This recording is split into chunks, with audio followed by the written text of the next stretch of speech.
আসসালামু আলাইকুম বন্ধুরা, সবাই কেমন আছেন? আজকে আসলাম আদর্শ বীজতলার মধ্যে। একটা আদর্শ বীজতলা করতে হয় জমির দৈর্ঘ্য যতটুকুই হোক, প্রস্থটা হতে হয় প্রতিটা পাটের 2 মিটার।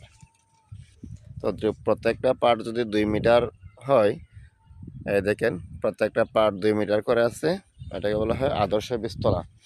আপনার মধ্যে যত ফাঁকা রাখবেন, তো যদি বৃষ্টির পানি যাই হোক, আপনার যত বৃষ্টি হোক, ভারী বর্ষণ হোক, এর মধ্যে কিন্তু পাট থেকে ধানের চারা উঠানো যাবে, কোনো সমস্যা হবে না, গোড়া ছিঁড়বে না, গোড়া নষ্ট হবে না।